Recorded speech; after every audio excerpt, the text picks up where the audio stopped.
Hello everyone, my name is Rubi Yadav and I am a legal intern at LEXIS and Company. I am pursuing my LLB from Meri Professional and Law Institute, MDU Rohtak. I am glad to get this opportunity to represent myself and discuss my topic with all of you. Today my topic name is Doctrine of Severability, and the sole purpose of my topic is to give you a sort of knowledge about what is actually the Doctrine of Severability. The Doctrine of Severability is mentioned under the article of 13 of the Indian Constitution, and the Doctrine of Severability means if an inconsistent provision can be separated from a consist provision from consist to constitution, then only inconsist part can be separated and only that shall be declared void, not the entire statute.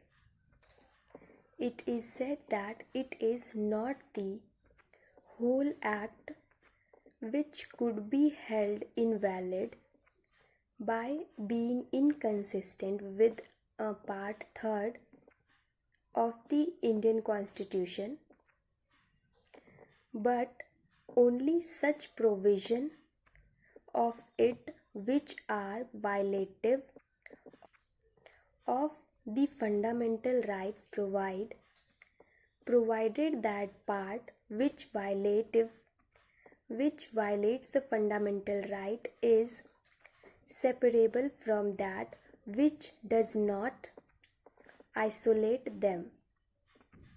But if the valid portion is so closely mixed up with invalid portion that it cannot be separated without leaving an incomplete or more or less mingled remainder, the court will declare the entire act void.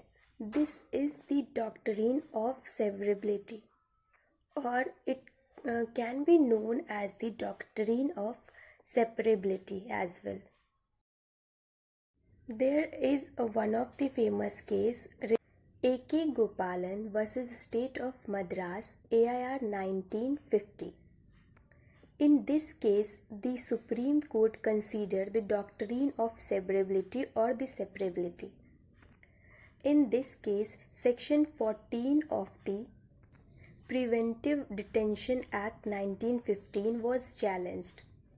Now, Section 14 of the Preventive Detention Act 1950 says that it prohibits the court to trial of detained person under the act, so it is against to Article 22. So the Supreme Court held that Section 14 of the Preventive Detention Act 1950 was valid as the omission of the act, Section 14 from the act, will not change the nature and object of the act, and therefore rest of the act will remain valid and effective.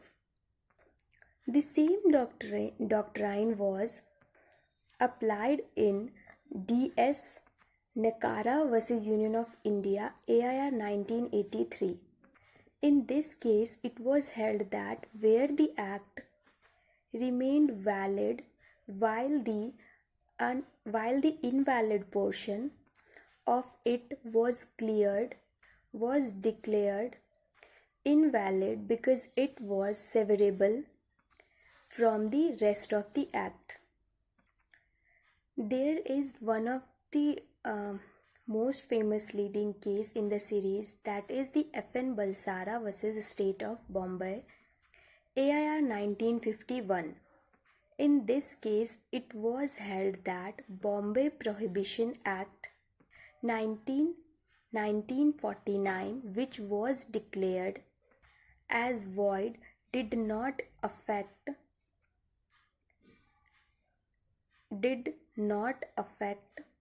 the validity of the entire act, and therefore no necessity for declaring the entire statute as invalid.